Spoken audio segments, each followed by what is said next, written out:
Call to order the Douglasville City Council Legislative Work Session for tonight, which is Thursday, February the 12th, 2026. Our invocation will be done by the overseer, Dr. Camilla Terrell, Kingdom International Alliance Ministries. After that, we'll have the Pledge of Allegiance, which will be led by the Mayor Pro Tem, City Councilmember Terry Miller. Please stand for the invocation.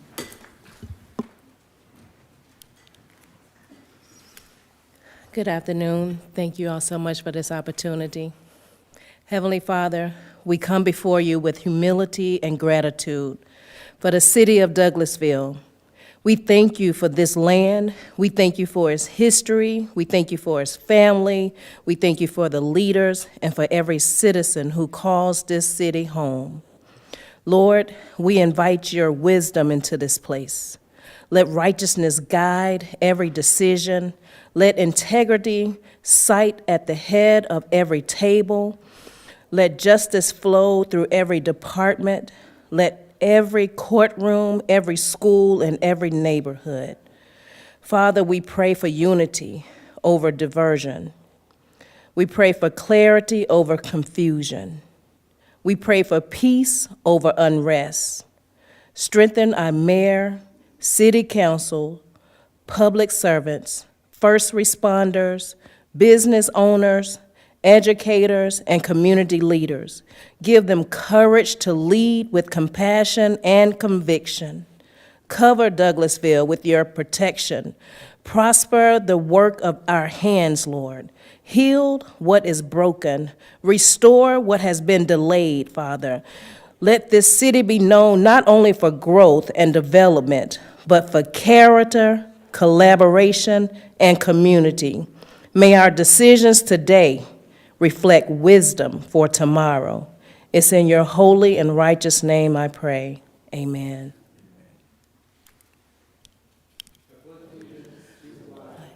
The United States of America, and to the republic for which it stands, one nation, under God, indivisible, with liberty and justice.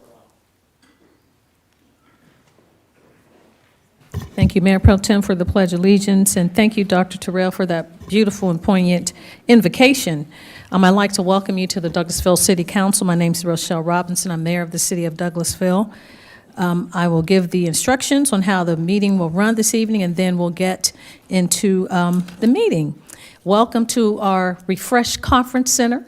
We're excited to be back here and just excited for the new things that are on the horizon for the City of Douglasville.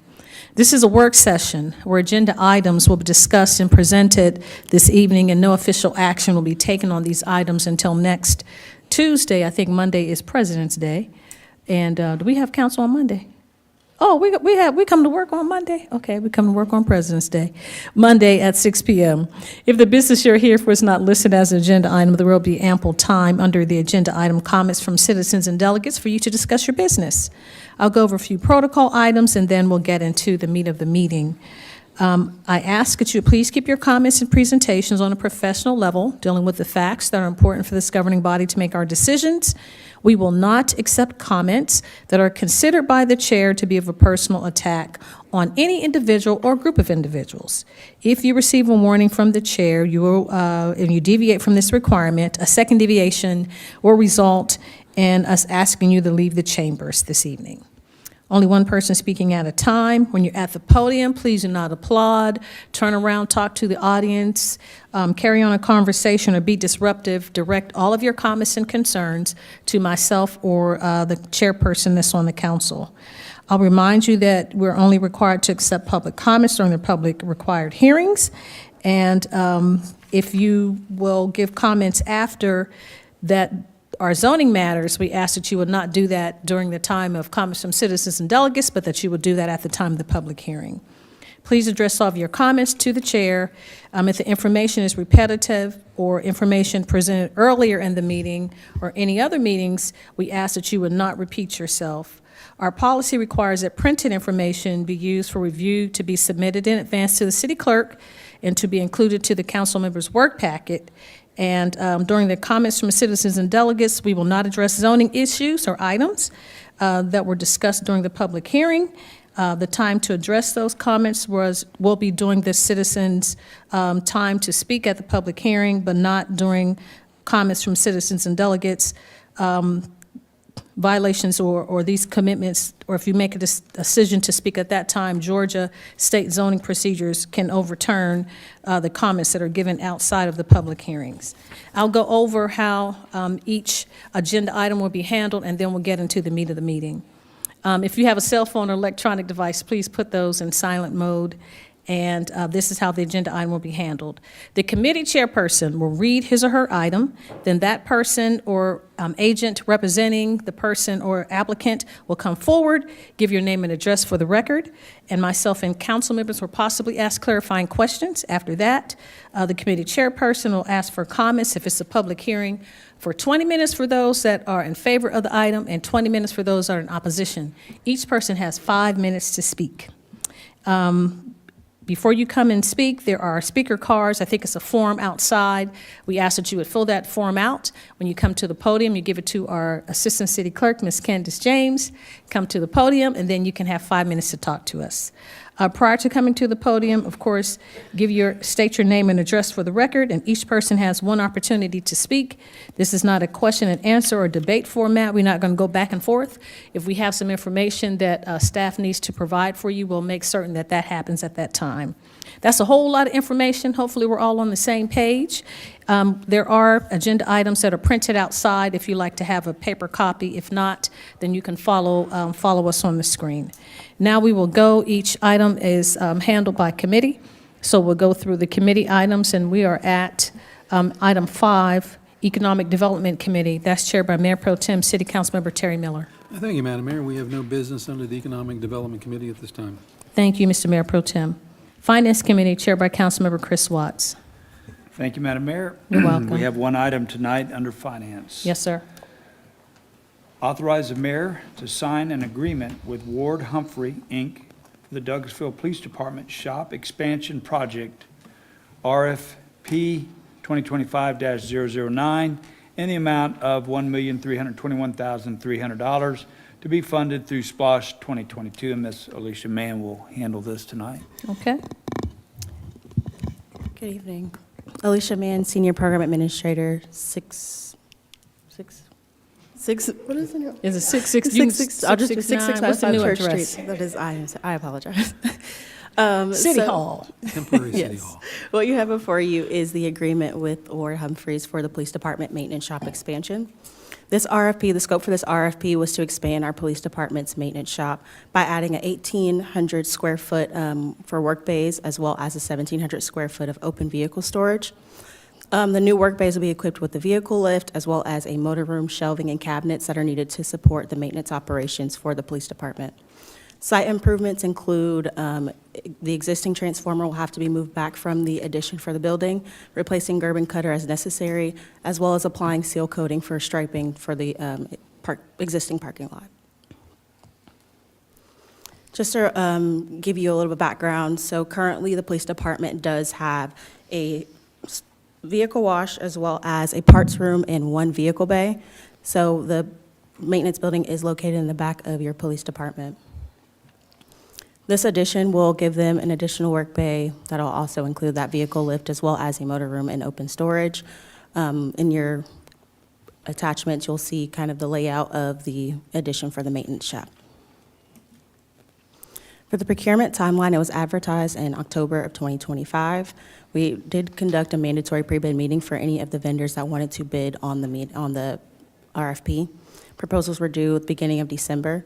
Evaluations from the evaluation committee were completed in January, and the contract was finalized in February 4th of 2026.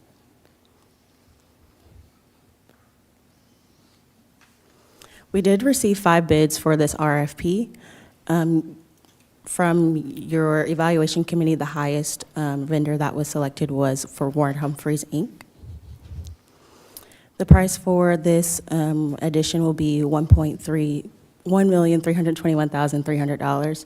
Some of the references they supplied were reference letters from Cherokee County, which they did their fire and EMS Station 30, as well as Douglas County's coroner's facility.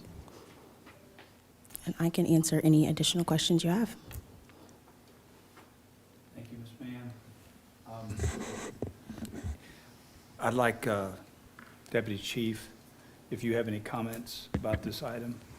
Yes, sir. So the main benefit, the amount of miles that our cars get on them and the size of our fleet, there's pretty much always maintenance being done on the vehicles.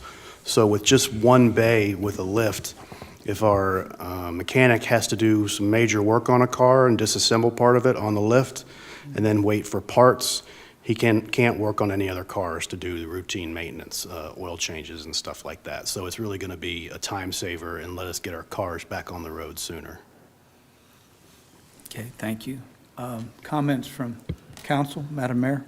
No, sir, I don't have any. Anybody? Yes, Councilman Estes. I just want to confirm this is being paid for with SPOS proceeds? Yes. Okay, thank you. All right. No other? All right. If it's okay with council, I'd like to place this item on consent agenda for Monday. Looks good. Okay, thank you, Ms. Mann. Thank you, Deputy Chief. Madam Mayor, that's all we had tonight under finance. Thank you so much, Mr. Chairman, and thank you, Ms. Mann and Deputy Chief Davison, Gerard Davison. We'll move on to item 7, which is Housing and Community Affairs Committee, chaired by Councilmember Elena Hudson. Thank you, Madam Mayor. We have no business under the Housing and Community Affairs Committee this evening. Thank you, ma'am. Legislative and Intergovernmental Committee, led by the Mayor Pro Tem, City Councilmember Terry Miller. Thank you, Madam Mayor. We have one item to the Legislative and Intergovernmental Committee Yes, this sir. evening. And that is to adopt an ordinance to amend Section 2-50 of the Code of Ordinances of the City of Douglasville to add all meetings, conferences, trainings, didn't know that was a word, trainings, and events presented by the Georgia Municipal Association as approved events for purposes of providing travel expenses for elected officials, to provide for the approval of one night of paid lodging expenses for elected officials for events located at least 25 miles from Douglas County when the event is 2 consecutive days, to repeal conflicting ordinances and for other purposes. And our city manager, Marcia Frazier, will have some comments. Mayor Pro Tem, you and I kind of discussed this. This was an ordinance that I assumed that was already cleaned up from previous discussions that you all had had in previous years about your approved travel list and your ability to stay overnight as it relates to events such as Cities United that are hosted by the Georgia Municipal Association. But as Ms. Jordan was going through several, including the charter and the administrative ordinance, she pointed out that that had not been addressed. So this would allow for that. She can give more explanation as to what the ordinance states, but this would allow for you all to be in compliance, because currently, right now, the ordinance is not written in a way where there is clarity to show that you all are approved to have that concession. Ms. Jordan? Good evening, Mr. Mayor Pro Tem, Madam Mayor, members of council. Miranda Jordan, staff attorney. I will not try to give you their Spring Street address because I'm still not quite there, and I apologize. So this is an item, and we can adjust a little bit on this before Monday at your pleasure. This was kind of put together quickly, but I want to explain what it says specifically. So the 2 sections that are proposed to be amended, the first section that lists the actual events that are already approved for Madam Mayor and members of council. Previously, it just said the annual convention of the Georgia Municipal Association. The first amendment proposed would amend to say meetings, conferences, trainings, and events presented by the Georgia Municipal Association. So that would include any mandatory training events for newly elected officials. That would include any training institutes, and that would also include the Cities United Conference in addition to the GMA Convention in Savannah. So it's pretty all-inclusive. The next section that is proposed to be amended is subsection E. And typically, your hotel stays must be at least 50 miles away from Douglas County. Anything less than that would require driving each day to an event. The proposed change would allow for anything that is 2 consecutive days that you would be, if it's at least 25 miles away from the city, that you would be allowed to stay the one night between those 2 meeting dates. Again, there can be some flexibility with that, but this is proposed language at this time. So I'm happy to answer any questions you might have. Thank you, Ms. Jordan. And for anybody keeping score at home, to clarify, this does not affect our overall budget. That still stays the same. This is just simply what we can spend it on. So, any questions or comments? Councilman Watts. Thank you, Mayor Pro Tem. I guess I've never thought to ask this question before. If you're commuting that 25 miles for a 2-day event, does that affect, or what kind of effect does that have on mileage if you're driving over and back, as opposed to spending the night? I think they're separate and apart, so this just allows for the expenditure to be covered, but your mileage rate would not be affected or changed. Okay, all right. Thank you, Mayor Pro Tem. Thank you, Councilman. Any other comments? Or Yeah. Councilman Davis? Yes, I'm glad to see it get cleaned up, because one year we got caught up down there at the Hilton in the ice and snow and couldn't get back. So we had to end up staying overnight, so now we're good to go. Thank you. Madam Mayor, did you have anything? No? Any other comments? Would it behoove us to put this on the consent agenda for Monday? Okay. It seems that is a consensus. Madam Mayor, that is all we have under the Legislative and Intergovernmental Committee. Thank you so much, Mr. Mayor Pro Tem, Attorney Ms. Miranda, and our City Manager Frazier. We'll move on then to item 10, which is Planning and Development Committee.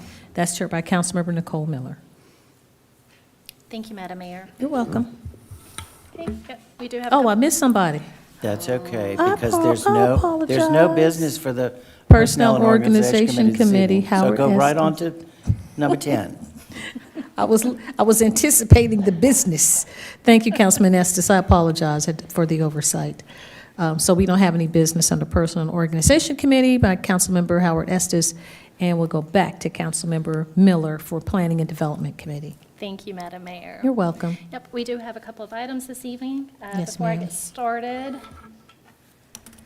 get my trustee statement out.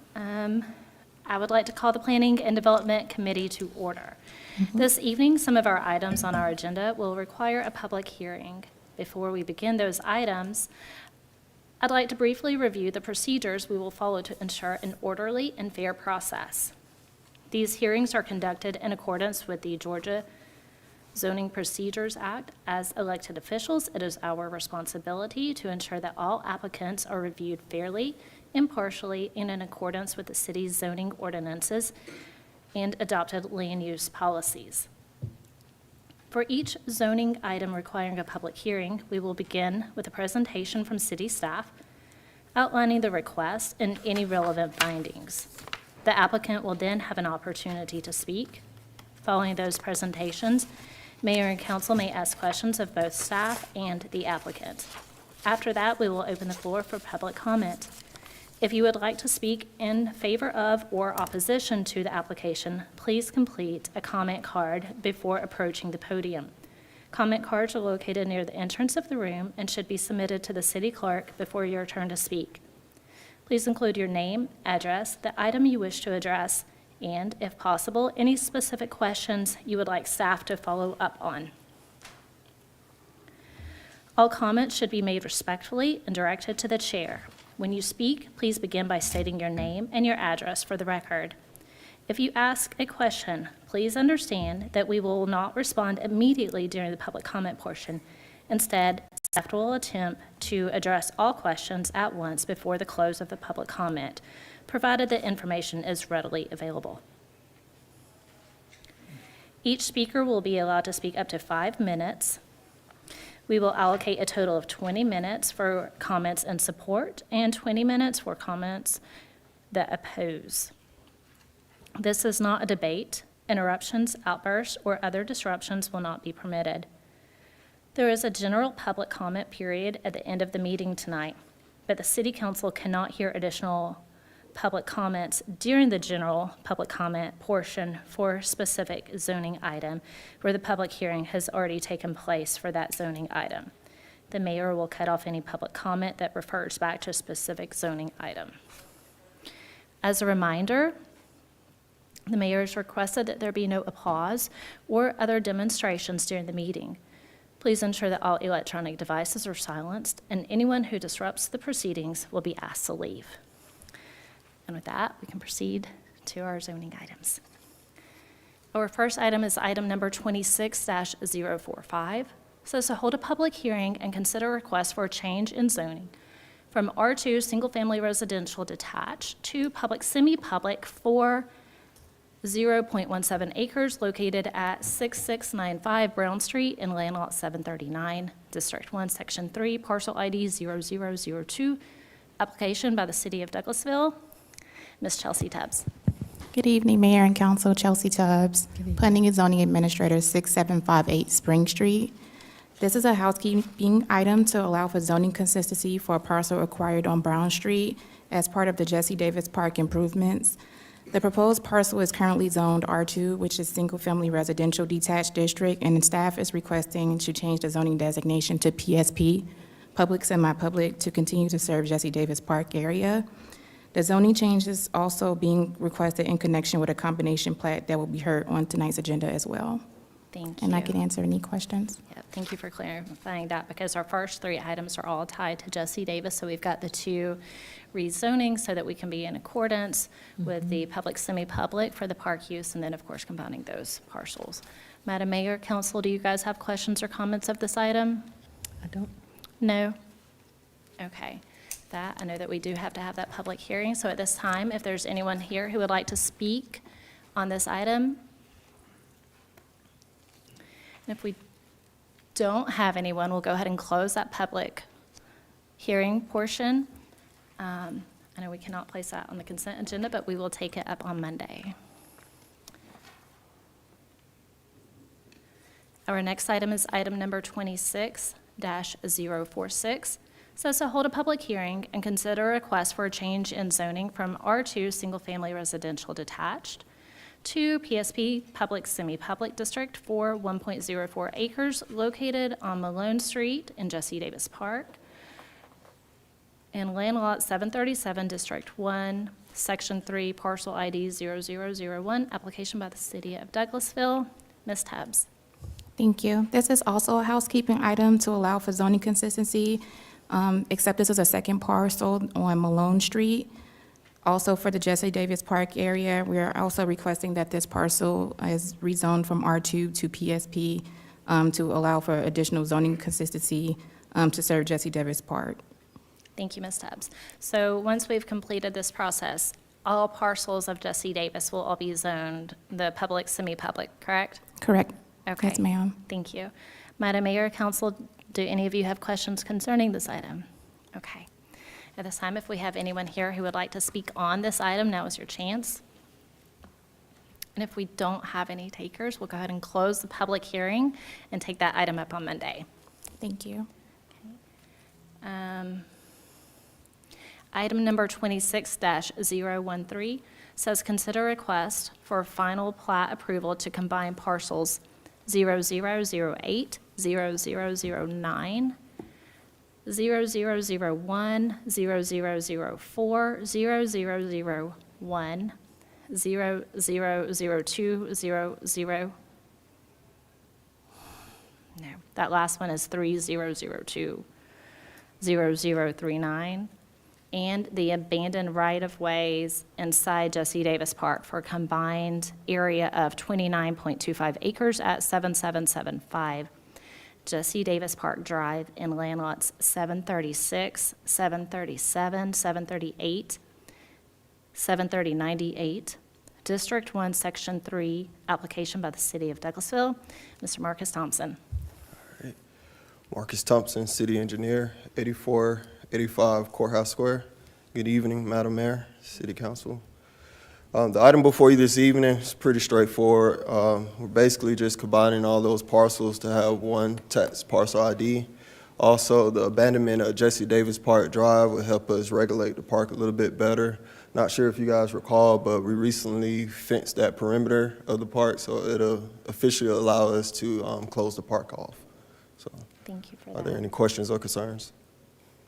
I know we've been over this a bit. Coach, did you have a question? I forgot to ask, I mean, since these are parcels, they're different than the previous two items, so they don't have to be, they're already zoned public, semi-public.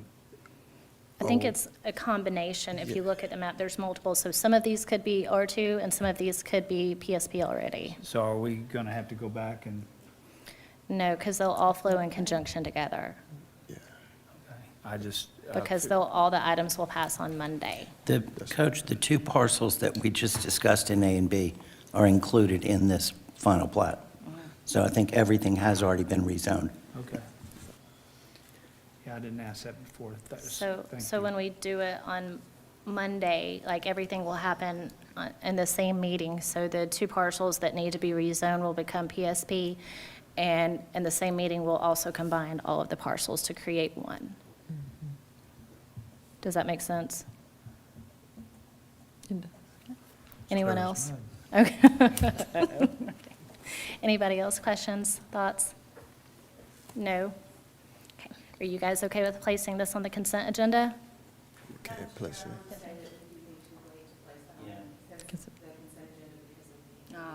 Thank you. Thank you for that. Okay, noted. All right, then. Well, we will take this item up then on Monday. Okay. Next item, item number 26-047. Hold a public hearing and consider a proposed ordinance to amend subsections 2.06 of the Unified Development Ordinance to add split-face block to the facade material requirements. Mr. Dana Gray, I thought we said we were taking this off the agenda. Good evening, Dana Gray, 6758 Spring Street. Again, this is a request for our text amendment to add split-face block to Section 206 for facade material requirements. This will be added to the section that allows for 10% an accent material, so they can't go higher than 10% per elevation.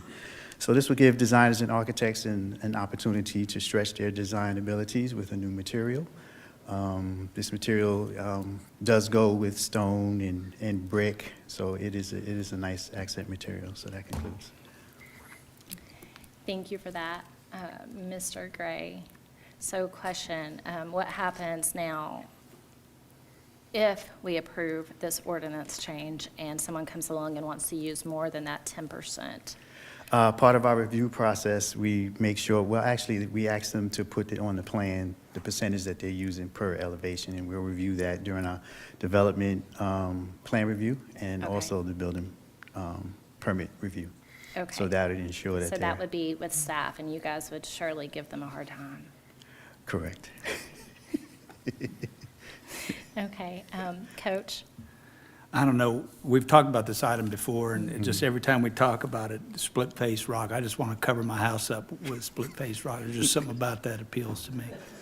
But it's on Jesse Davis Park for anybody that wants to know what split-face rock looks like. Correct. There it Yes. is.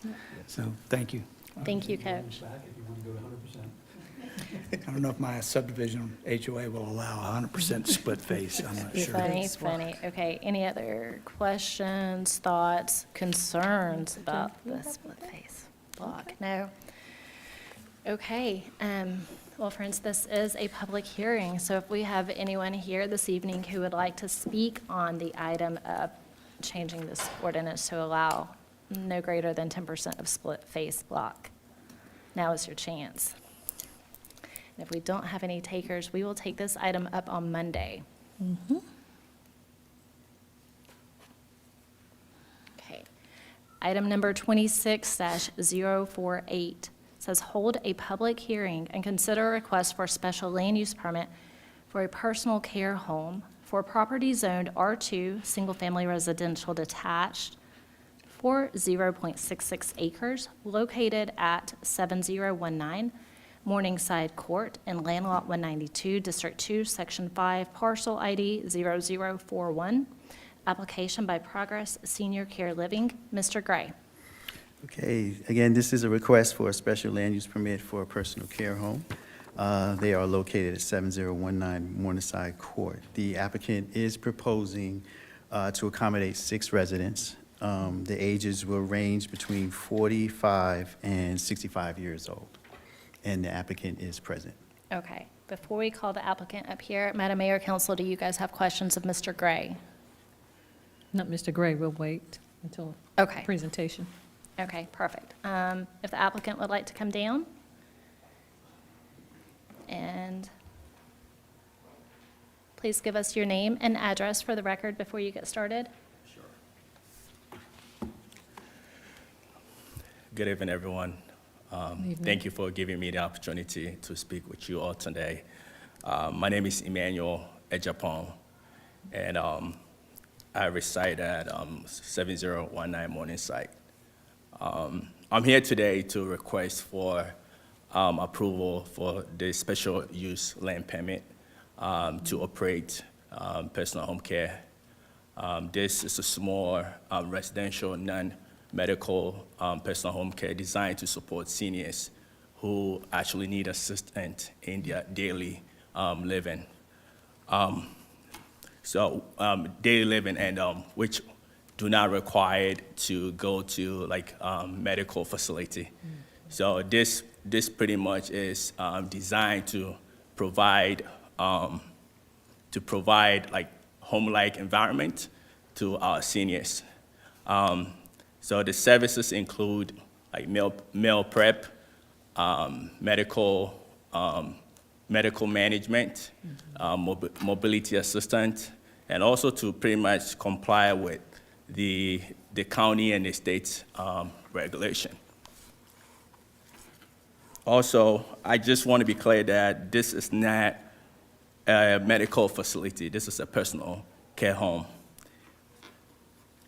The physician will, the client would actually maintain their physician and also their healthcare providers.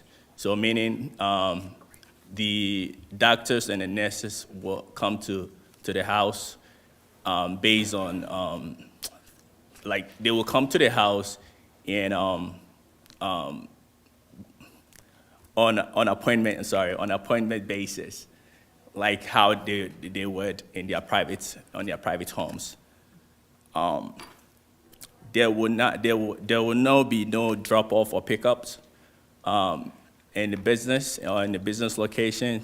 So that will pretty much, there will be minimal traffic. And then again, I've also invested over 120 into my property, which is gonna have tremendous impact on the neighbors' properties as well.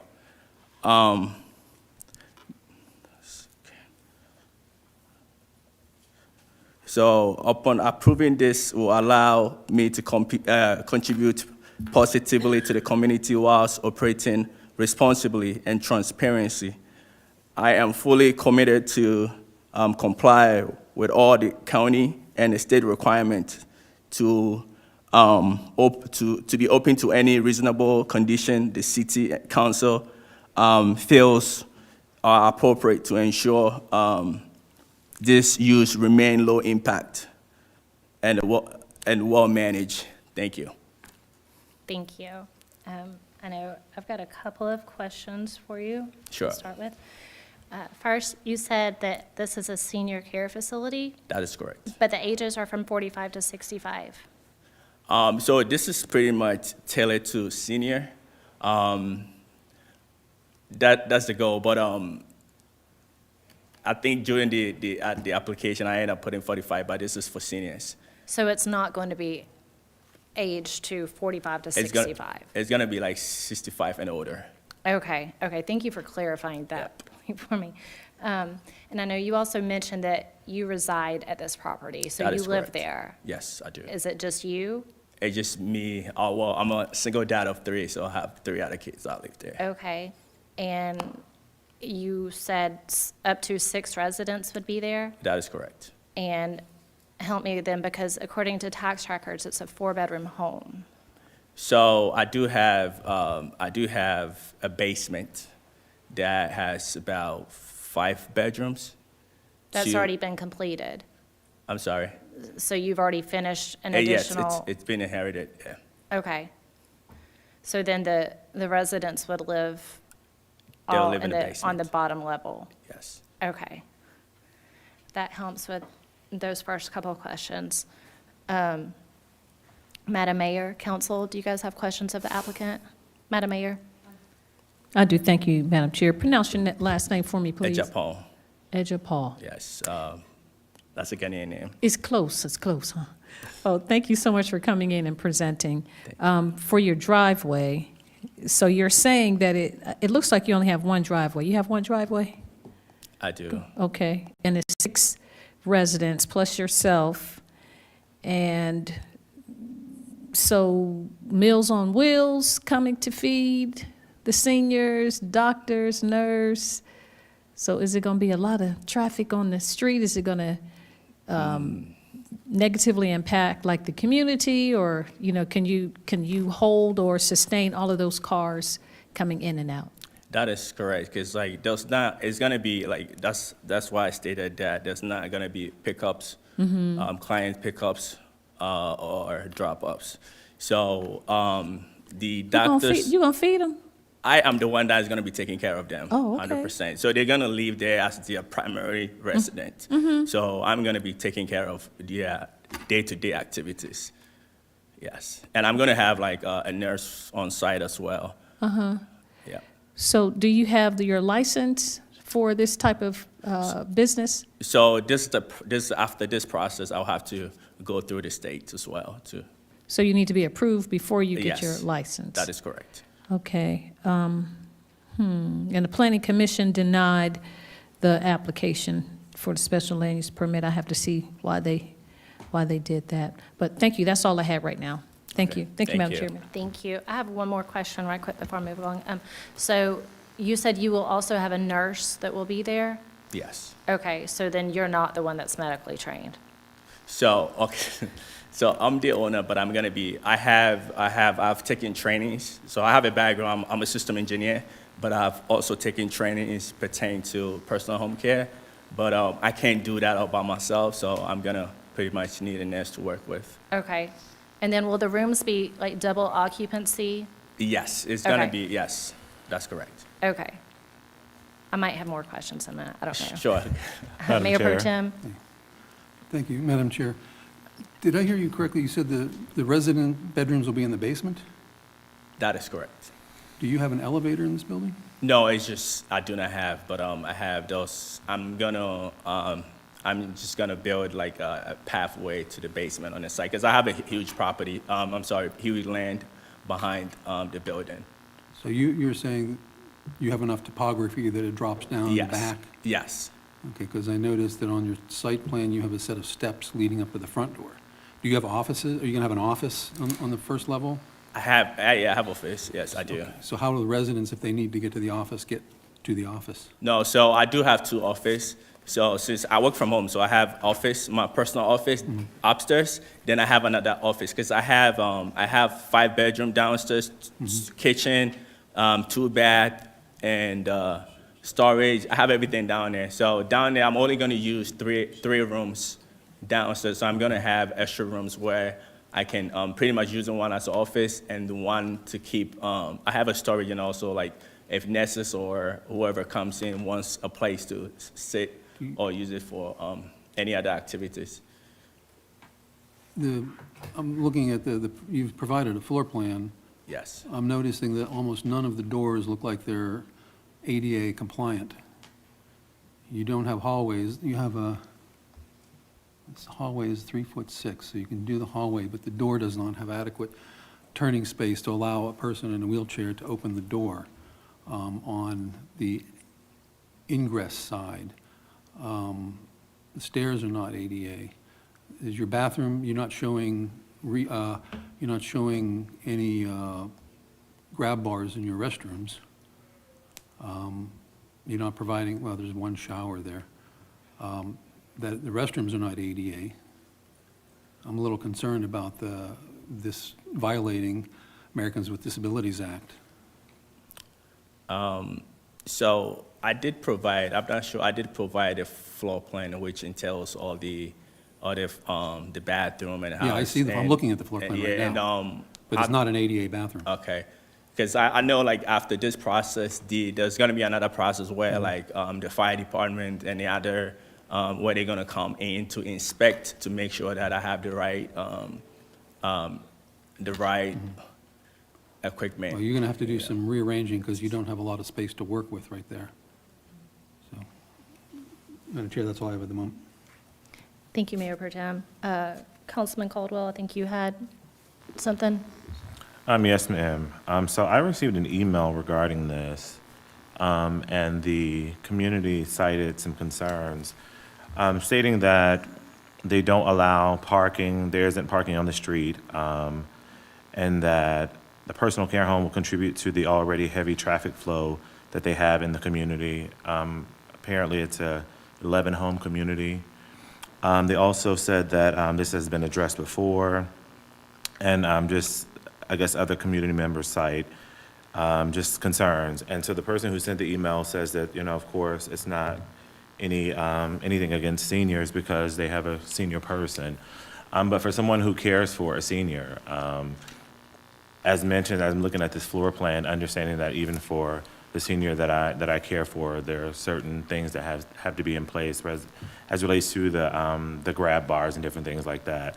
So I will say it kind of concerns me a little bit. I'm not sure if every bedroom, does it have a bathroom, or is this a shared bathroom space? It's a shared bathroom. Okay, and so you will receive funding from the state if approved for the seniors to live here, and then they would still have to share amenities as it relates to the bathroom and things like that? No, so I'm not planning to seek anything from the state at the moment. So they would pay for it personally? So yeah, everything is gonna be on me. So you're gonna pay for everything for the seniors to be there? You're just gonna house them, they wouldn't pay anything? Yeah, so mostly based on my experience, most of the seniors that we brought home, most of them doesn't actually capable of walking. They just there. So we pretty much chained them, and the ones that actually actually move, but they pretty much on wheelchairs and stuff. So it's not like they can walk around and everything. That we have to pretty much help them with everything. So in terms of movement, and I have the basement is very huge, and it's very huge, and it was built based on the right measurement in compliance with the state and local. Okay, so I guess my question would be, so is this just like a community service project? Or what's the benefit for you to invite seniors into your home and you not receive any type of funding or any benefits? I mean, what if they have family? Can their family visit? Then does that then add to the concerns from the email that you have multiple cars, if you have the doctors coming, et cetera? So I think it kind of could create the congestion that maybe hasn't been considered. Aside from, I'm not sure, I guess, how this really works with seniors being there. Where do they come from? Is it that they're just there? What happens to their benefits if they have any? So some of that just kind of raised concerns versus it being a personal care home where you receive state benefits or some additional benefits to be able to care for the person. But just as out of the kindness of my heart type of venture, to me it just kind of raised some concerns. So I'll just have to review just a little more just to kind of make sense of, what's happening here. Oh, okay. So let me. So in regards to, I probably misunderstood your question in the first place. So we work with the social services. That's where we get our clients from. So when we work with them, in terms of billing, it goes through, it's because they have private and they have the government. So that's where we get our funding to take care of them. Right. And in terms of I'm sorry, go ahead. So you will receive a check. You're getting your referrals from social services, and then the 6 individuals there's a fee every month. Yes. Okay. That's what I think Councilman Caldwell was asking. Yes. And also pertain to traffic, it's pretty much as having a grandma or auntie in the house who is sick. Does not it's not every day that somebody is going to come in the house to visit, or it's not every day. Like pretty much just once every month, where like they will go see their doctors, they will go to their doctor's appointment, or they will go any errands that they have to make. So it's pretty much the same. It's gonna be. This is like a home. This is not like a facility where procedures are going to be done, or equipment is going to be like shipping to the house, so where it's going to create a lot of traffic. This is a home-like, non-medical home care facility, home care living. So it's not going to cause any traffic. And even if we don't put a sign or anything, you wouldn't even know that there was something going on here. Okay, so just one final question. Sure. Have you spoken to your neighbors regarding this venture? Some of them, not all. I mean, I went to most part. There are some that I was able to meet them and talk to them about it, and they actually expressed their consent and stuff. Okay, all right, Yeah. thank you. Thank you, Councilman Caldwell. I know I, of course, have also received numerous emails and from your neighbors who did not express consent.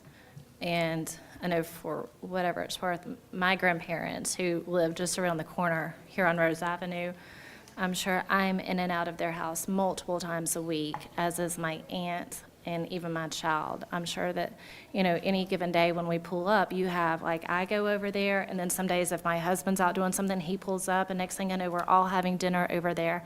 And you have 6 additional cars just for, one couple. And I know all families, I recognize that all families are not as close as ours is, but I can't imagine only going to see my loved one once a month. But again, I don't know how all other families act. But in terms of packing, like I have enough on land. If I have to like extend packing, I can do that. You but have also, half an acre. oh, you I don't- have. So in the current state, I can actually pack 7 cars there. I have 3 garage, and I have enough space. Like outside could take more than 5 cars outside.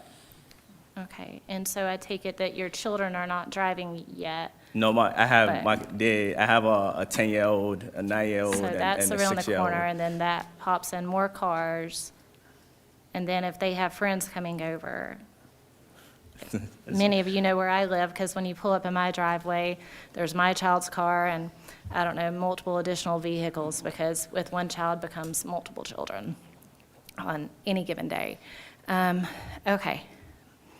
Who else? I know, Coach, you said you had, okay. Did anyone else have anything?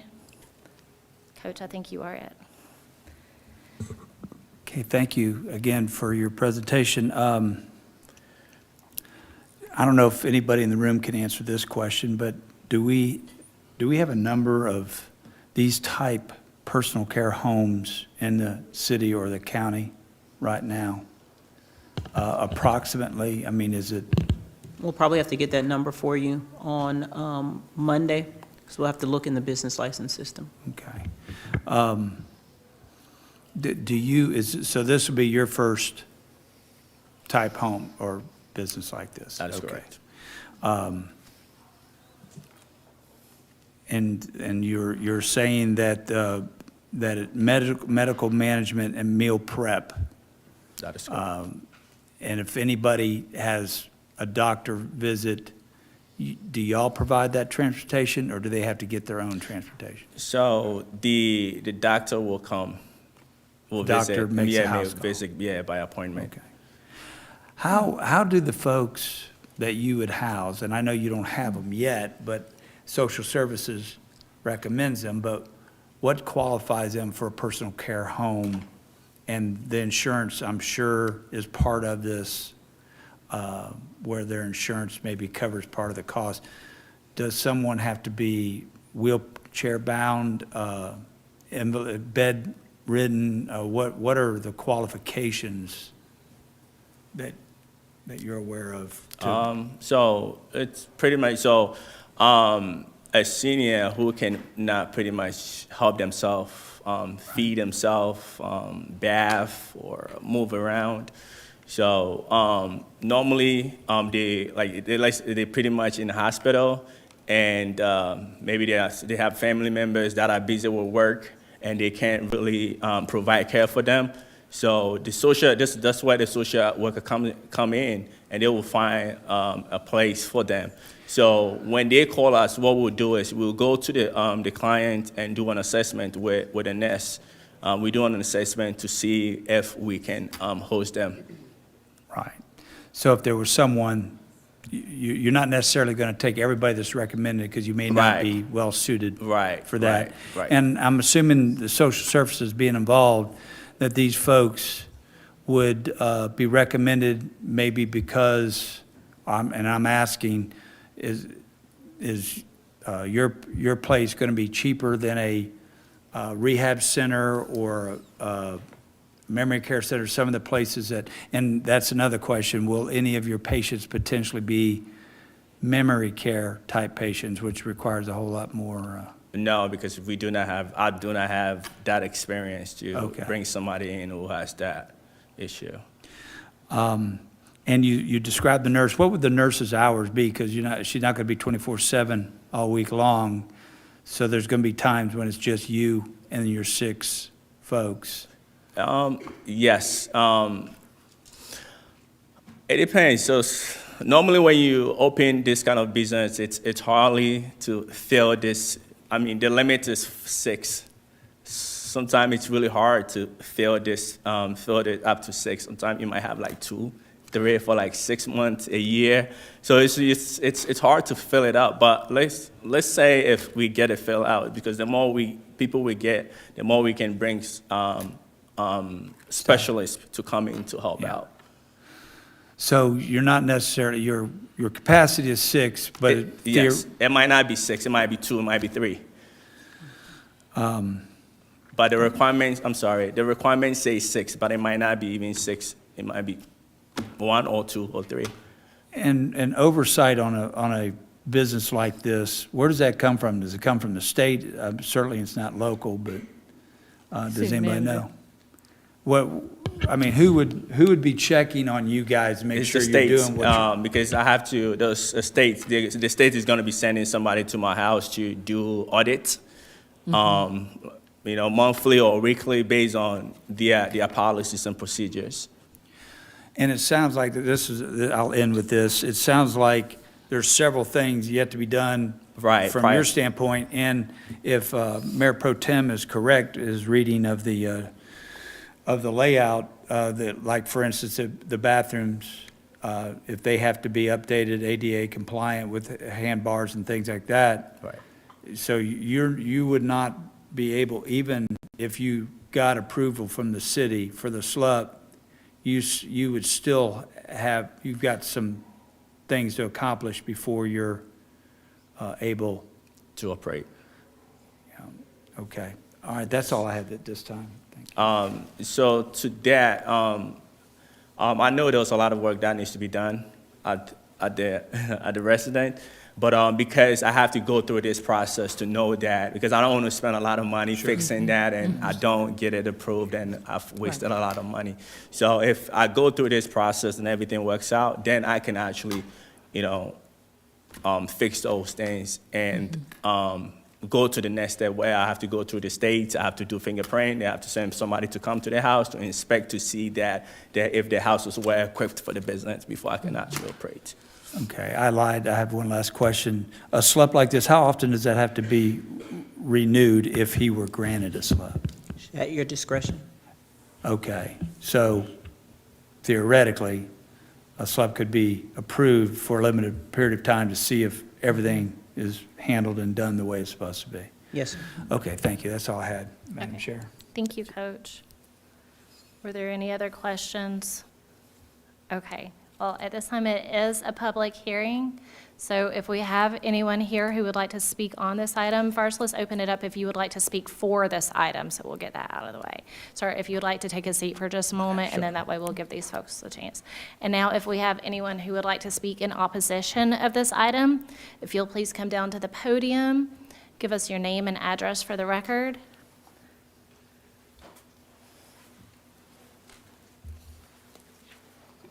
Hello, Council. I'm Brian Fisher. I live at 8700 Newborn Way. Yeah, I'm the acting president of the HOA. It is all voluntary HOA. 6 of the 11 houses are participating as of today. Yeah, I was able to go to the previous meeting earlier last week on this. And until that day, the sign was the first notice that I had ever received that this was, our neighbor's attempt to request this. So he hadn't spoken directly to me. I know of 2 individuals, 2 homeowners he had spoken with before this. Both of them cited concerns around traffic, which of course is my number 1 concern at this point. As Chairwoman Miller would be very familiar with this neighborhood, where their grandfather used to live there. It's really small community with 2 roads that are perpendicular to each other. There's not much space to even do U-turns as a result of one of the roads is actually one way each way with a median in between that bisects it. So the only way to actually U-turn in this community is really going down all the way to the cul-de-sac by my house and then U-turn to get out of the community, especially if you have a larger vehicle, that's your only option. You just don't have enough to U-turn by his house. So that would be my number 1 concern, other than the fact that he hasn't spoken to most of the neighbors in the community today. And as to my knowledge, he's working full-time remotely on another job in that house. So I don't know where he's going to find the time to do both types of work. This is a very intensive type of job that you have to do to take care of elderly patients in particular. So those are most of our concerns here, and I appreciate the time. Thank you. I turn that back on. Never mind, it's not coming on. Thank you, Mr. Fisher. Come forward. Next, yes, ma'am. Sir, if you'll just hang tight for me, and we're going to let all of the people speak, and then we'll circle back.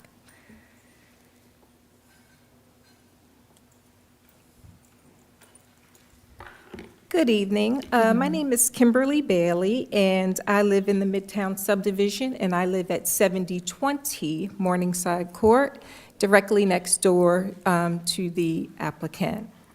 I agree that, there's important need for what he's attempting to do, but I don't think this location is appropriate for that type of work, because even having 6 individuals there, there's no telling whether or not these individuals will have any vehicles themselves. I know that some of them are wheelchair bound, but that doesn't mean that they are not capable of driving, especially if, and a lot of what we are discussing today is speculative, because we don't know the type of personal care or the amount of care he would be housing in his home, because he doesn't have those individuals. Another concern that I have as well is whether or not it's a non-smoking facility, because then folks will be coming outside on their porch smoking, and that will take away from, the livelihood of our homes, because the homes are in close proximity to one another. And actually, the amount of additional traffic, they would actually have to back up and be this way to my driveway in order to go, because you kind of have to U-turn out of his driveway to exit out of the development. And it is small, and even 6 people, it's going to increase deliveries, it's going to increase visitors. As he stated, doctors will be coming. And another concern that I had that he voiced at the other public hearing we had a couple of weeks ago was that, some of these would be short-term individuals. So that leads me to believe that it could be transient in nature as well. With a high turnover of different folks coming in and out is a concern for us as well, because that really kind of, you just don't know who's living there.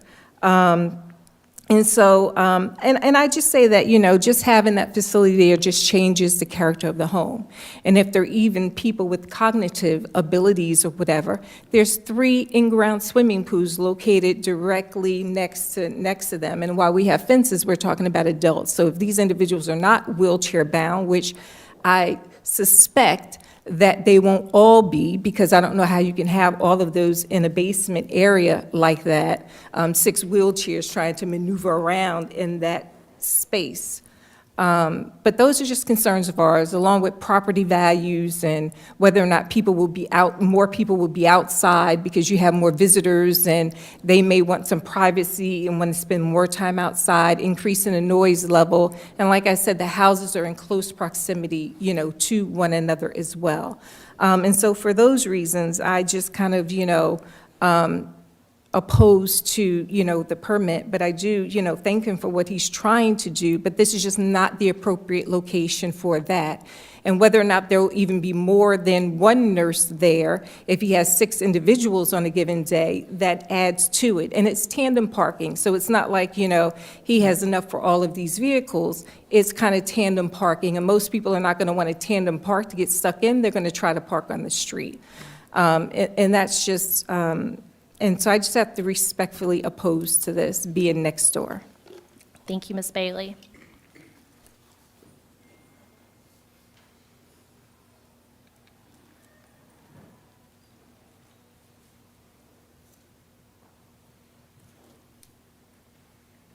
Hello. Hello, good afternoon or good evening, Madam Mayor, Council. My name is Timothy Booker. I live at 8707 Newborn Way. I'm one of the neighbors that Emmanuel has met with. I stopped by, toured the facility, looked at all the work he's done. As a fellow entrepreneur, as one of the neighbors has already stated, I applaud him and support the entrepreneurial spirit, but I just can't support it in the capacity in this neighborhood. I have a good friend who lives off of Fairburn Road, and his neighbor directly in front of him has one of these facilities. And he's been at the facility, he's been at his residence 10 years. When he initially moved in, the owners of the home lived there in the personal care home. Within those 10 years, they've since moved out, and the entire home is now a personal care facility. With that being said, there's a high amount of traffic that exists going to and from the facility. There have been multiple occasions when I visited him that there have been fire, EMS, coroner, and just many cars visiting. Our neighborhood is really, really small. I would say it's almost an exclusive neighborhood from the standpoint of, there's one way in and one way out. My friend's neighborhood has multiple paths to enter the neighborhood as well as exit the neighborhood.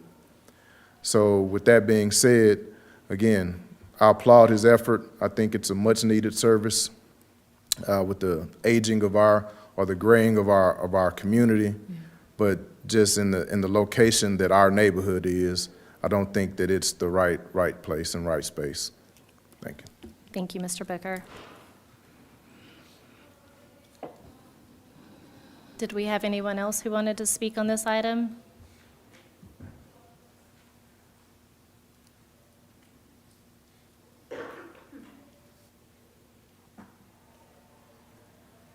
Hello.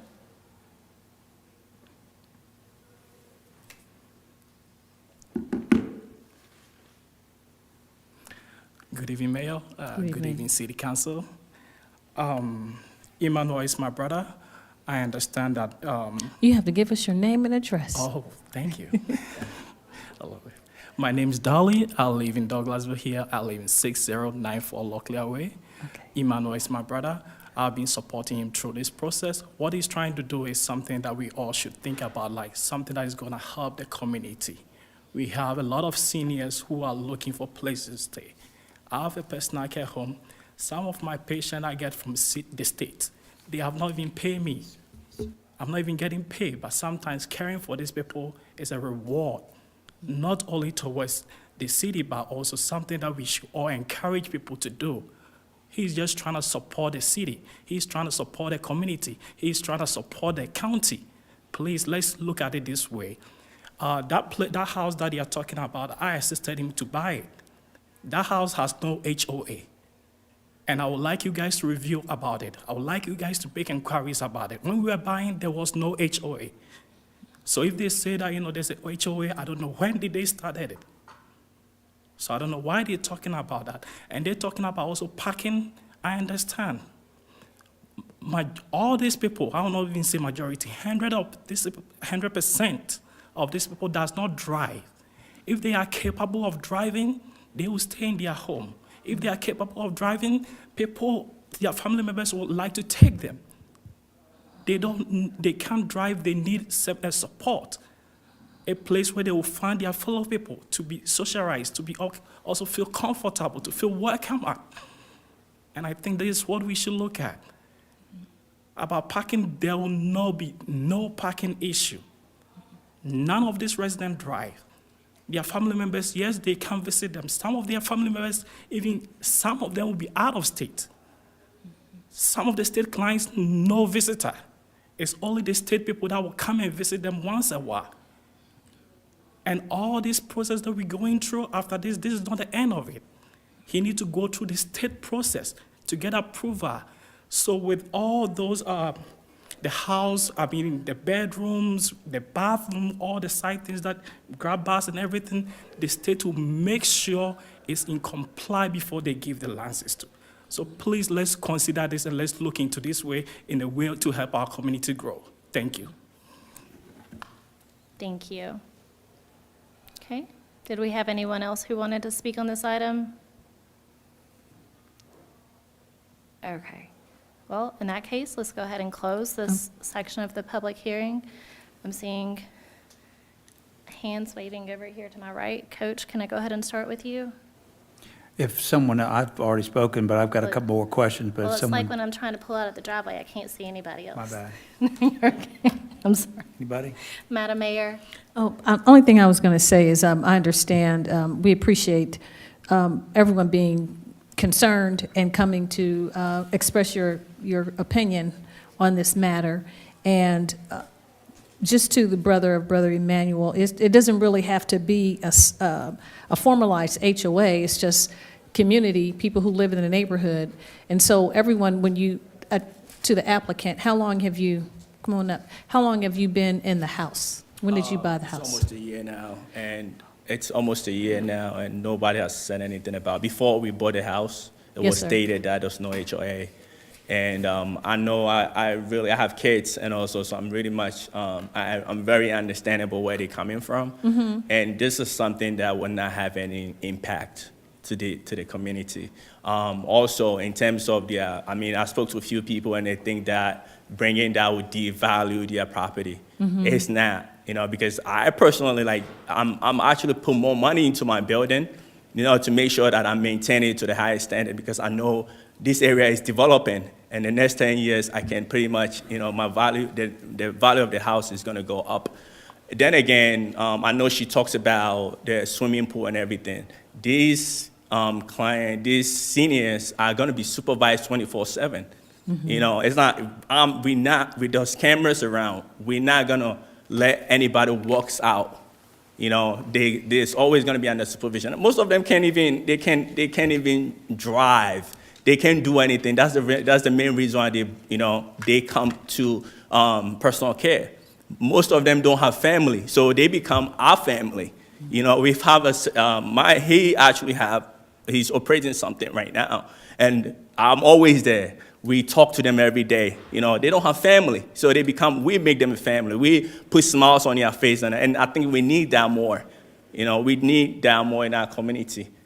So I think we should look at that perspective. The parking aspect, if I go through this process and the city required or the state required me to expand this parking, I have a space to do that. And this is just, and I said it earlier, in our family household, we have people that are sick. Like, how many times does doctor even come to see them? It's occasional, once in a while, that a doctor will come in and actually do their physical or whatever. It's the same thing when it comes to medication.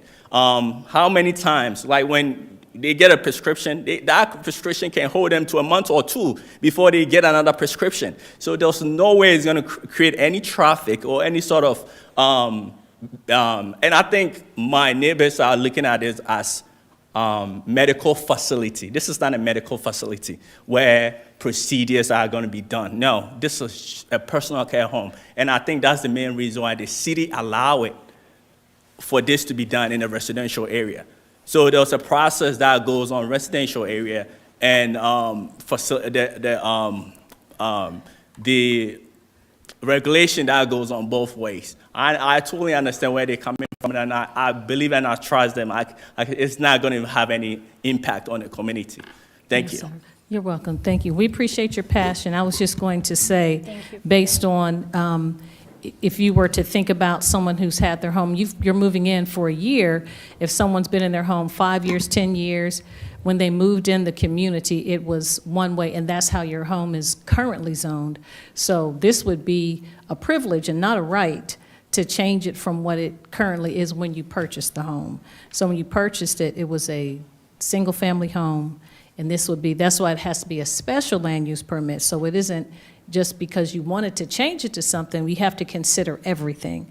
So just letting you know that as well. You're welcome. Thank you for Thank you, that. Madam Chair. Coach, did you have something? Yeah. Just come back up. Thank you. One of the concerns I heard tonight was potentially whether or not this was going to be a smoke-free property. Like you go to a school, not only can you not smoke inside, but you can't smoke outside or anywhere on the property. What are your plans as far as smoking? Is there going to be a no smoking facility inside and out, including the property? No smoking, because I have kids, so I'm not going to accept that. And as far as the personal vehicles, in all fairness, to the folks that came and spoke, you're describing the folks that you would potentially have, not having visitors, not having vehicles, but at this point in time, you don't really know who you're going to have. So my question is, if someone does get recommended to you that you feel like qualifies for your home, and they happen to have a personal vehicle, that's one of the concerns, that there might be added vehicles other than the vehicles that are there now. So would you forbid someone that gets recommended to you that you accept, hey, you're going to have to leave your vehicle wherever with a relative or whatever? I mean, just in case if something like that were to happen. Yeah, so in terms of vehicle perspective, I will have to talk with the client's family members if they can actually have a place to park their car, because if the person moved to my house and drive around and something happened, the state is going to hold me responsible. So in that case, I will have to have a communication with their family and see if they can find a parking garage or somewhere to park their car. My next question is for City Manager. If someone that gets approved for this type of SLUP, halfway through it, before the SLUP expires, decide, this ain't for me, and they sell the house, does that SLUP stay with the house? Can somebody else come in and continue, or does it automatically expire if the owner that got the SLUP leaves? Your legal counsel is responding. It does not expire if the owner leaves. If you grant the SLUP for a year, it's in place for a year. Gotcha. Okay. And my last question, someone mentioned the swimming pools, and if you had said that nobody with cognitive issues would be in your facility because you're not qualified to look after someone like that. Is that what you're saying? That is correct. I do not have that. So that it's going to training. be anybody that gets qualified and is allowed to stay in the facility that you are applying for would, physically they might have some issues, but they would not be a memory care type person. That is correct, because also I have kids in the house, so I would not bring anybody that is like physically or so.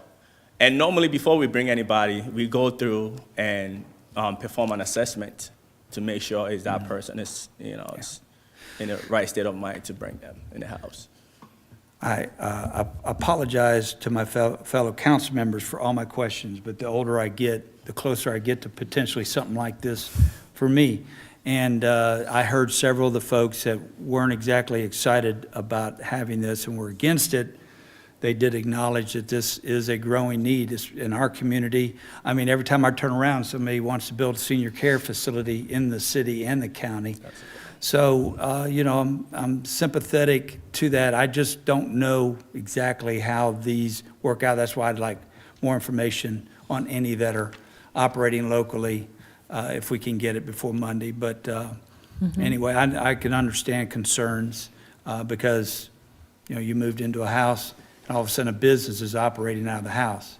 You know, so I get it. I'm looking at both sides here. But thank you for answering my question, Madam Chair. I am done. Thank you, Coach. And Thank you please so don't ever much. apologize for asking a lot of questions. Hold on, sir, we're not done yet. You just stay up. We'll tell you. I know you have to keep jumping up and down. You getting I'm your- sorry. You're Staying fine. tight for a minute. Did anyone else have questions? I for have the one more applicant? question, just one Madam more. Chair. Yes, Madam Mayor. Okay, no, Could go you- ahead. Oh, thank you. I No, no, you're apologize. fine. You mentioned about the doctors. I knew I was something. And as Coach has said, once you start getting older, so I have a relationship with my doctor. I'm sure the elderly folks will as well. The older you get, you may have something chronic, maybe it's arthritis or something like that. And you said that you would have a physician come to them. So it's going to be, I didn't know we still had doctors on call like that. But the doctor would come to the patient. So if you have 2 to 4, they don't have their own personal physician, you're going to have, I mean, I don't know how that worked. Well, I'll say my mom was in a situation where she became sick before she passed. My brother moved back home with her. They had to take her to her doctor. So I don't know how she would feel having just a strange doctor coming to look after her. So that's just something for you to consider. You know, if you have individuals in your home, you're saying that a physician will come and look after them, but they may have some chronic things, but they've had relationships with the doctor for 10, 15 years, and you're bringing another doctor in to look after them. So it's just a point of a statement. Okay. No judgment. No, I understood. Thank you, Madam Chair. I yield back to Councilman Caldwell. Yes, ma'am. So so to your point, as it relates to the doctor, and of course, this kind of hits very, very close because of my responsibility with my grandmother. And so I don't know that one physician could actually see multiple patients unless he or she becomes their primary care physician. Because of course, if they have medicines, et cetera, that provider has to be the person prescribing it. Also, I'm not aware of doctors who routinely do home visits, unless, I guess for some reason, I guess the patient can't get out. But typically, even for my grandmother and others, we have to make sure that they get there. But my concern, honestly, is that I know it was mentioned that your potential patients will not be mobile, right? Or they can't walk, they might be in wheelchairs, et cetera. And so to me, I think that kind of raises the level of concern. When we look at elderly and the care that they need, the concerns, and they're not mobile. And so for me, you know, professionally, I've worked in funeral service since I was 19, right? So we look at when they're not mobile, right? Are they really getting the care that they really need? And I understand with doctors, et cetera. I understand the frustration. It's tough with just me one-on-one. So I can imagine for a nurse having 6 people or a doctor having 6 people. So that's just some of the things to, you know, just to consider. If this is something, you would certainly need to ramp up your staff, right? But the other thing is that this is the most vulnerable, you know, of our population. And I understand the need. I just sometimes wonder if they're going to get the care that they truly need in an in-home facility with one nurse or, you know, a doctor coming in and out, and I'm not even sure if it's their primary care physician. So to me, it's just kind of, it's challenging, right? Because I was reared by my grandparents. So to me, it's that I look at other people's grandparents like my own. So for me, it's just a matter, and I get the neighbors' concerns, et cetera, but for me, it's overall the care of the seniors potentially. And so challenging for me, right? So I know that we'll get to that. And I don't know, I know it came up as the question was, the timeline. But I don't know, I kind of struggle with prematurely approving and then not knowing, and then it's out there, and then now we can't reel it back in. So those are just some of my concerns. Just wanted to mention that, and I've heard everything that everyone has said, and I appreciate you all coming out. But we have to certainly take care of our seniors, and as much as we know that that resource is needed, potentially maybe a facility. But I'm not sure about in-home. And then, of course, with you working and children and all of that, it's a lot of responsibility. So I just wanted to mention that. To what you said, so from the beginning, and starting everything, it comes with a lot of challenges, and I know that, and as time goes on, when the business progresses, as the more we can add bring more specialists to it, as you said, like if we have 6 people, we're gonna have more people. We're gonna employ people that have specialize in those areas to help out to make sure that those seniors are well taken care of. Because that's a human being, and we have to help provide the best need that the best need that we can do to help them. Because there are some people that it's their last year on earth, so we have to make it more memorable for them. Okay, thank you for that. And then, were there any other questions down here? I know I've It's got a only- couple more. Okay. In the beginning, I said it was only one opportunity. I see a hand, but the audience, you have one opportunity to speak. I said it in the beginning for the protocol. Yeah. Not the applicant, but just the citizens. Right, because we already had the public hearing. Yeah, but someone has their hand up. So I just want you to. Did you want me to address it? Okay. Can I not ask my questions first? I don't know. How much time was left? There were 15 minutes left in support, and there was no time. Left for 10 minutes opposition. in opposition. Okay. Sir, if you would like to come down, and if you'll give us your name and address for the record. Mhm. But that's what Madam Mayor said. Oh, I thought you were telling me to allow him to come down. But you can. Oh, It's up to you, Madam Chair. I was saying in the beginning, I said each person has one opportunity and no reappearances if you think you forgot something, but it's up, you're the I'm sorry, chairwoman. okay. So you allowed him to come. We're not going to have him go back since he yeah, came. no, you're already down here. Give us, well, if you have something new, because that's my bad. I thought Madam Mayor was telling me to. My name is Dali, 6094 Locklear Way. Thank you again for giving me this chance. So, you guys one of your concern that I heard about 2-3 people talking about was the doctor, how medical people are going to come in. So in this process, before you admit somebody into your house, you go assess him. So sometimes it's gonna be, majority of them are gonna be the social workers within the county. They will call you, hey, we have this person, can you take care of him? So you go assess him, make sure that he fits into what you are looking for. So we also have the right to make sure that, because for somebody like someone with memory care issues, we cannot accept them at our home because they are taking care of them is different level. That's why we have memory care facility. We also have mental home facility. So people with mental issues or something like their memory declining, they have special place for them. So people that comes into our place are people who understand instruction and are willing to work with us.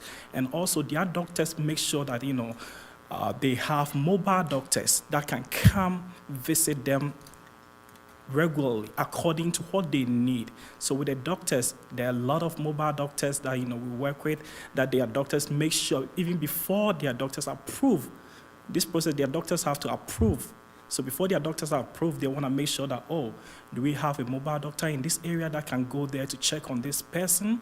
So that is how it works. So it's just everything is step by step. They don't just give the person to take him and do all the medical things. No, they have their primary doctors that they've worked with 20 years, 15 years.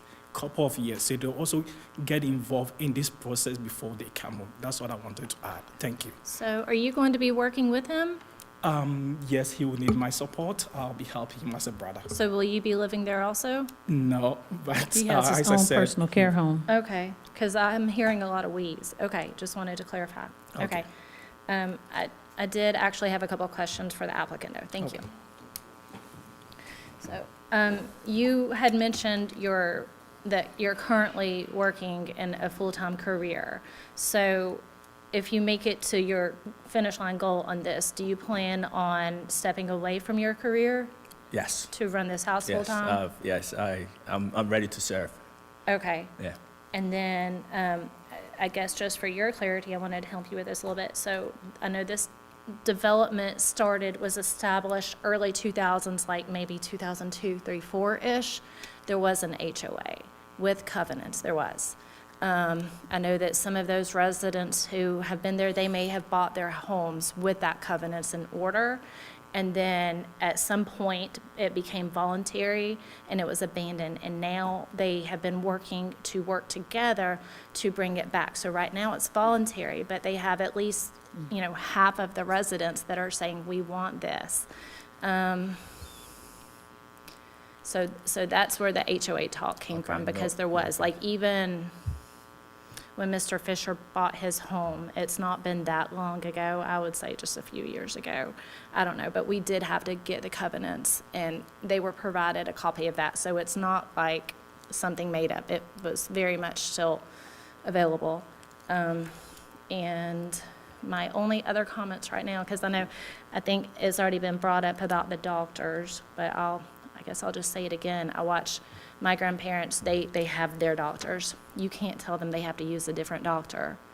And I know I get it honest, because if you guys know Dr. Moody in town, like, he's been my doctor since I was 20 or 21 years old, and I'm not going to another doctor. Like, he knows me, he knows my baseline, so as I age, he'll know what is needed for my health. So I think it could make it harder to find people to come to your personal care facility when they have to abandon their vehicles, which may be their last bit of Independence. Yes, thank you, Madam Mayor, independence, and then have to also abandon their doctor who's been providing this care for them for, I've just been seeing the same doctor for 25, going on 26 years, and some people even much longer, and I could see where that would be a problem, not only just for people the change when we don't like change, but because you're bringing on a new doctor who does not know them and does not know,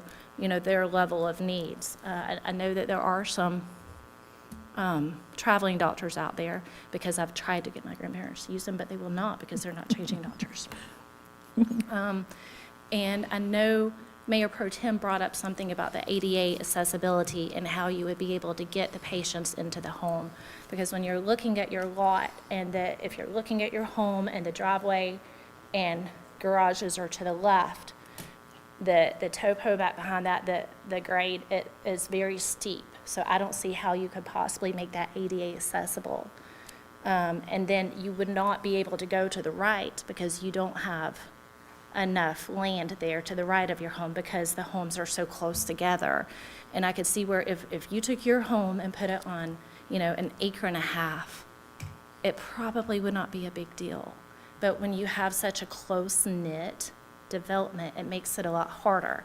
Oftentimes in this neighborhood, some of the people, like, I think Mr. Fisher's backyard kind of backs up. Like, if they're on part of their backyard, they can see their neighbors on the other side of them, and that's how many of the homes are. So I say that because it is changing the way of life that they've already had. And while it may not negatively impact the value of their home, it could impact the marketability of their home very well. And it will not increase their values because of what you invest in your home.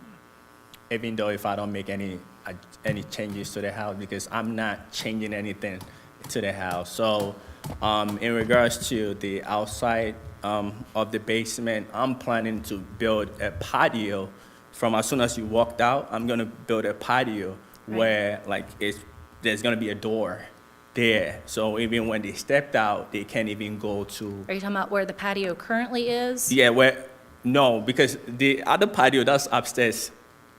There's no, I'm talking okay, about when where you there's step a outside, walk-through okay, door on the the back front, side of yeah, your on the home? front, yes. I Okay. can build a whole patio, you know, like at normal houses, because like most of my neighbors, they have a patio.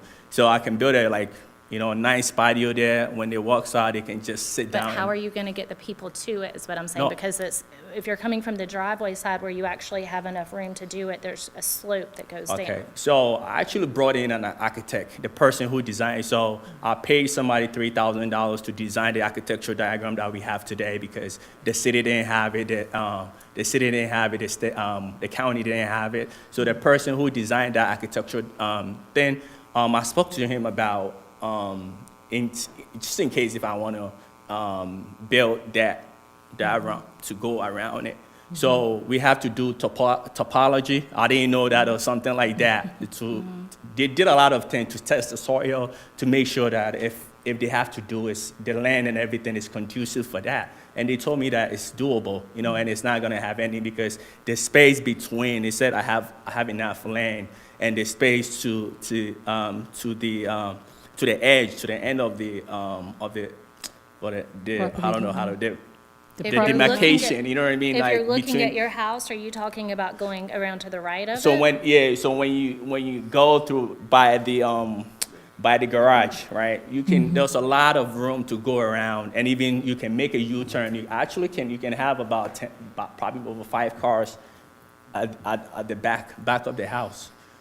You know, so I'm not sure if like when you look at the topology, you can see there's a lot of space that. There's a lot of space there because the person who did the topology, like I pretty much all the requirement that was given to me by the zoning, I forward everything to him. Hey, this is what they're asking for, so this is exactly what I need. So he came in, but the reason why we didn't do everything is I have to go through this, and after that I have to get a permit to do all of that stuff. That's why we haven't done anything. Right. So to that, it's not gonna have any.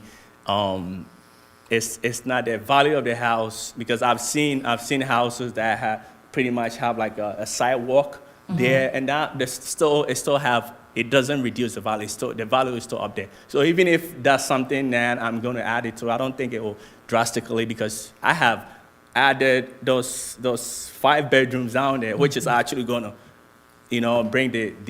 But it will not increase the value of your neighbor's home, is what I'm saying. It So will not. upon research, it's like when you upgrade your house, it did, you know, affect the neighbors. Because when somebody's about to buy, when they send people to come and, you know, do. So you can use it as a comparable, but when you're looking at, you know, your house is, I don't remember, roughly 5,000-ish square foot, top Okay. and bottom. You compare it to the house next door, that's roughly the same amount. An appraiser is not going to value your neighbor's home more because you've added 5 bedrooms in the bottom. But what I'm saying is what it could actually do is make it harder to market their home. So with that, I digress. Okay. I think Mayor Pro Tem I think had Mayor Pro something. Tem had something to add to it. Thank you, Madam Chair. If you paid your architect already, I get your money back. The other thing I'm noticing, code issue-wise, was I don't see, and again, I understand you don't have the final design here, but I don't see how you're going to do this. I don't see a second means of egress out of the bedrooms. Because if your home is, if you've got a sloped site, and this is a basement, you're sitting into the slope of the landscape, so you've got a retaining wall all the way around 3 sides of the house. You've got the entrance, I guess, it looks like it coming into the living room. There's no way for the people in the back bedrooms to get out except to have to come through the front. So if there's a fire in the center of the house, they're trapped. No, those entrance. So that's when that's another thing that the fire department, when they come with this, they can also actually attest to it. Those actually like a big entrance to the back. In the back. So yes, but how and the back is where your front entrance is to the basement. Right. So how do the people in the back bedrooms get out if they're blocked? So all right. So within you can go upstairs. It's either you can. But if they're handicapped, they can't use the stairs. Yes. they can use, so they can, basically, okay, if it's an open door, the back door, it's an open door. So Yes. when you open it, it's like they can pretty much. But they can't, in the back bedrooms, I'm saying, is you're against a hillside at that point. There's no way for you to design or create a back exit out of the basement of your building. They can't get out. There's only one entrance and exit out of your building, which is the door you're talking about. Right. You have 3 bedrooms back behind that have no means of egress, other than to come forward to that entrance. That's my concern. Anyway, that's all. Thank you. Okay, very hearty conversation. Councilman Davis, did you have something to add? I couldn't hear you. No? Okay. Okay. If there's not anything else, anyone, then let's take this item up on Monday. Sure. Thank you so much for your presentation, and we will see you on Monday. All right, thank you for having us. Holiday and all. Thank you. Okay. I'm sorry, y'all, it's like the gift that keeps on giving. There's more. Item number 26-049, consider request for a final revised plat approval for the purpose of establishing the as-built locations of the townhome building for lots 31 through 36, 37 through 43, 73 through 77, and 103 through 108 of Chestnut Grove for 13.277 acres at 2003 Isla Drive and land lots 902, 909, and 910 in District 18, Section 2, Parcel ID 0032, application by Ashton Woods. Mr. Thompson. All right. So this is a pretty straightforward item. It's routine for this type of development. So basically what we have here, I like to call is basically like a small fight between what's been constructed versus what was drawn, basically. As we know, things that are built is not really planned, goes as planned, basically. So the action for this item basically ensures that the plat matches reality for legal compliance for homes that are being sold or occupied. And I just want to point out that Chestnut Grove, the neighborhood is located south of Fairburn Road as you were heading towards the public safety complex. And you would make a left on Vincent Road. So just want to remind you guys of that. Are there any questions or concerns? Thank you, Mr. Thompson. I know we've already went over this, this development, and you told us that it's been running along. They've adhered to everything they're supposed to. There have been no issues. Madam Mayor, Council, do you guys have questions regarding this development? Okay. I don't. Are y'all okay with placing this on the consent agenda? Yes. Beautiful. Thank you. Thank you. Okay. Hold on, Mr. Thompson, because we have more. Yeah, the next one. Item number 26-052, consider request for final revised plat approval for the purpose of establishing the as-built locations of the townhome buildings for lots 17 through 22 and lots 31 through 38 of Laurelwood Phase 2 for 12.018 acres at 5059 Reservoir Drive and land lots 23 and 24, District 1, Section 5, application by FR Arbor Place. Mr. Thompson. All right. This item is similar to the previous one. Basically ensures that the plat shows reality, basically everything that has been constructed so that it can meet legal compliance for lots to be sold and occupied. Okay. Laurelwood is located adjacent to Arbor Place Mall. Are there any questions or concerns? Refresh my memory. I know I asked you earlier, this is phase 2. Is this the last phase of this development? Yes, there are only Okay. 2 phases. Yep, this is the last one. Okay. Okay, so are they, looks like they're getting Yeah. closer. Yeah, I want to say, per the drawings, it seems like they only have 30 lots plus the amenity area to plat. Okay, beautiful. Thank you. Madam Mayor, Council, any questions? This is the one with the fence and all of that we had to do? Yep. Okay. I remember. I won't talk about the fence again. I just remember the fence on Reservoir Drive. That's the one. Thank you. Okay. Okay, if there are not any questions or further discussion, are you guys okay placing this on the consent agenda? It looks like it's a go. Sounds like it. Thank you so much. Thank you, Marcus Thompson. Thank you. Madam Mayor, that is all that we have this evening for planning and development. Thank you, Madam Chair. That was enough. It was good. We will not go to Public Improvement Beautification Committee to ask you to say any more. I know you've, yes, sir. So we'll go to Public Relations Committee, chaired by Councilmember Samuel Davis. This time, Madam Mayor, thank you. You're welcome. You're welcome, Councilman Davis. Public Safety Committee, chaired by Councilmember Howard Estes. Thank you, Madam Mayor. We have a couple of items this evening. Yes, sir. First up, item 26-050, adopt an ordinance to amend Section 10-2, subsection C4, to allow for the pouring of spirituous liquor at permitted events on O'Neill Plaza, Plaza East, Plaza West, and the Douglasville Town Green. Ms. Jordan. Good evening once again. Good evening.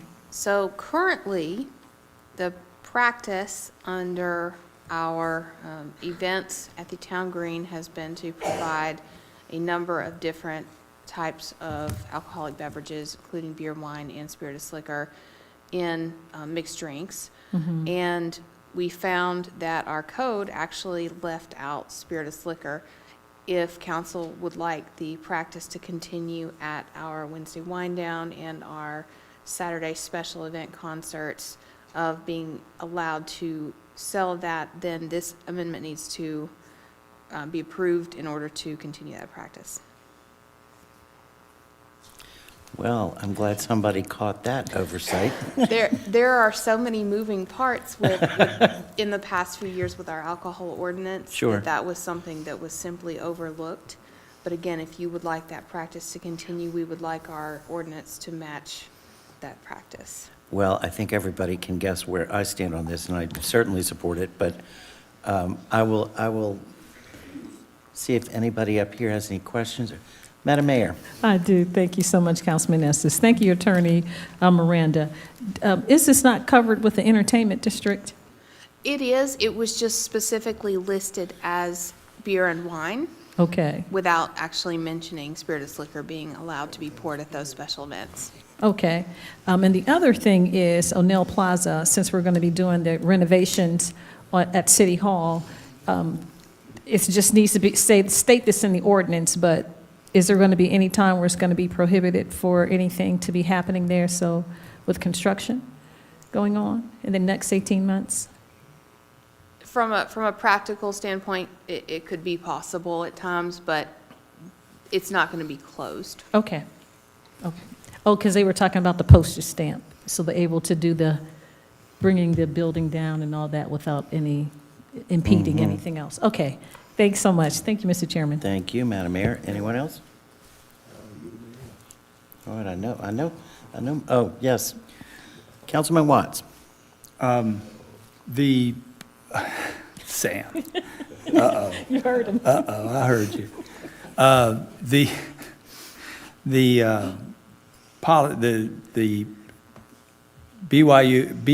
BYOB policy is still in place at all events at Greystone. In other words, folks cannot come in with their own, correct? That's correct. We don't have a policy where you can bring in your own alcohol in our parks. Okay, just This wanted is to to hear allow, that. this is to allow the sale by the, Right, I get vendors. that. I just wanted to hear that out loud in a public meeting. Thank you. Yes, sir. thank you, Coach. Anyone else? Okay. Seeing nothing else, I would like to request that this be added to the consent agenda for Monday. Looks good, Mr. Chairman. All right. And then we will move on to the next item, 26-056. Authorize the mayor to sign a letter requesting an extension of the period of performance for the 2024 U.S. Department of Justice Edward Byrne Memorial Justice Assistant Grant in the amount of $18,167 for the Douglasville Police Motorcycle Replacement for Sale Roadways Project. award number 2024-15 PBJA 24GG04599 JAGX, and we will hear from our Deputy Chief, J.R. Davison. Mr. Chairman, so we applied for the 2024 Department of Justice Burn Grant, which is a non-matching grant in the amount of about $18,167 in 2024. And because of delays in shipping and manufacturing of the motorcycle and equipment, we passed the deadline to close out the grant. So this is just a formality. Once the letter is sent in, we'll be able to close the grant out. Sounds simple enough. Any questions or comments? Seeing none, I would like to request that this be placed on the consent agenda for Monday as well. I don't see any problems with that. All right, and Madam Mayor, that is all we have tonight for the Public Safety Committee. Thank you. You're welcome. Thank you. Thank you so much. Thank you, Mr. Chairman. We'll move on to Recreation, Culture, and Tourism Committee. That's chaired by Councilmember Chris Watts. Thank you, Madam Mayor. We have one item tonight. It is to appoint Ms. Tamika Farr from the Chamber to the City of Douglasville's Convention and Visitors Bureau, CVB, Advisory Board for a 2-year term expiring December 31st, 2027. And Ms. Jackson is at the podium. Yes, thank you. Good afternoon, good evening, Mayor and Council. Chelsea Jackson, 6758 Spring Street. As Coach Watch stated, Ms. Tamika Fair, she currently, she currently works for the Douglas County Chamber as the Investment Engagement Manager, and she currently also serves on the CVB Board. She would like to be reappointed in the Chamber position for another 2 years. Thank you. So how many terms has she had? This will be her second term, and there's no term limit on the CVB board because the amount of the years in the term is so short. Okay, thank you. Well, we appreciate anybody that's willing to do it twice or, any committee. We appreciate that. Any questions or comments from the council? Seeing none, I'd like to ask for this to be placed on the consent agenda also for Monday. Thank you, Madam Mayor. That's all I had tonight under Parks, Recreation, Tourism. Thank you so much, Councilman Watts. We appreciate that. And to our Deputy City Manager, Ms. Jackson, thank you. We'll move on to Technology Committee, chaired by Councilmember DeVitron Caldwell. Thank you, Madam Mayor. No business tonight. Thank you, sir. Last committee, Transportation Committee, chaired by Councilmember Elena Hudson. Thank you, Madam Mayor. We have no business under the Transportation Committee this evening. Thank you, ma'am. Do we have any other business tonight to bring forward from elected officials? Mayor Pro Tem? Yes, Madam. I've been contacted recently by a couple of residents in Arbor Station regarding sanitation and trash pickup, and this is maybe just kind of an operational thing. Their concern was with trash cans being left overturned or the lids being left off in the rain so that water collects in them. And I know that, I do understand how the pickup works, because a lot of times we have automated pickup, and so you just have one person in the truck and they can't necessarily get out and do it. But there's been incidences where I guess trash has been left in the street that's spilled out of the truck or out of the can. So it's just something we need to, no pun intended, clean that up a little bit if we can.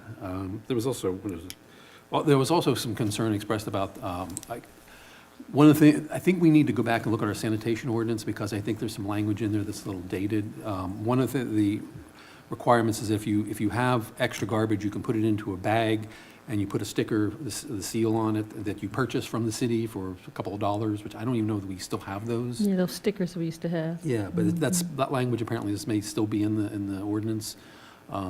So we might want to check on that. And the other concern is, and I know we've talked about this, and I don't want to beat a dead horse, as we like to refer to, is that the fact that the recycling bins were taken up, and so people who have extra garbage don't have the second bin to do it. And I think is the opportunity, I think, for people, you can actually buy or rent a second one. Okay. We can put the information out there? Yeah, you might want to can we make that clear to folks? All duly noted. Okay. I'm not trying to beat up on sanitation. They do a fantastic job, but we can always do better, right? Okay. Thank you. Thank you, Mr. Mayor Pro Tem. Any other? Madam Mayor, yes, can I Coach ride Watts? on the horse that Mayor Pro Tem has been beaten? As far as the garbage, one of the things he mentioned, and this is just something, even folks in my subdivision do, is when they put that trash in there loose and they don't bag it, and I've seen it happen where the truck's dumping it and it just kind of flies off. So folks need to bag their trash, even if you're just putting it in Kroger bags, some of the smaller stuff, rather than just throwing loose stuff. I see it happen all the time. And folks just need to know that. And I'm sure it's on the website. I know it's one of the things that's listed as part of picking up the trash is bag everything. So anyway. Thank you. Any other comments from the elected officials? I did get it's something positive, so I wanted to read it. From the recycling, let me see. Good afternoon. Can you please relay a message to Mayor Robinson that Rick Calley called and gave great praise about the recycling center? He said people are always complaining, but they never stop and say thank you. I wanted to thank the city and say that you are doing a wonderful job. And he said she gets a smiley face from the recycling center. So just for Public Works to hear that, as well as Rotary went to visit the recycling center, I think Ms. Burdette, a couple of weeks ago on Monday, and gotten great reviews from that. So just attaboy for the recycling center. Okay, any other comments from elected officials? Not seeing any, then we'll go on to updates from our city staff. Our city attorney, Mr. Joel Dotson. No business, Madam Mayor. Thank you, Attorney Dotson. Staff Attorney, Ms. Miranda Jordan. No business, Madam Mayor, thank you. You're welcome. Thank you, Attorney Jordan. The Police Department Deputy Chief, J.R. Davison. No business, Madam Mayor. Thank you, Deputy Chief. Our City Manager, Ms. Marcia Frazier. Yes, ma'am. We do have an item requesting an executive session to discuss a personnel matter, but I'd like to add an executive session to discuss potential litigation, and if we can do that one first.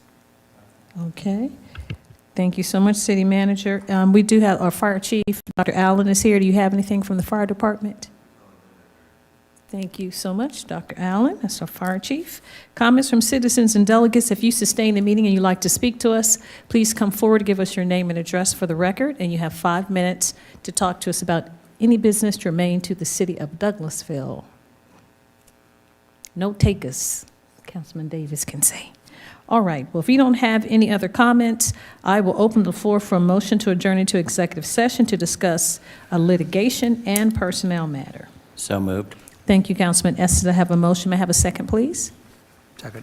Thank you, Councilman Watts. It's been properly moved and second to adjourn into executive session to discuss a litigation and personnel matter after a brief recess. All those in favor, please say aye. Aye. Opposed, nay. The ayes have it. We are into executive session after a brief recess. This means adjourn to executive session.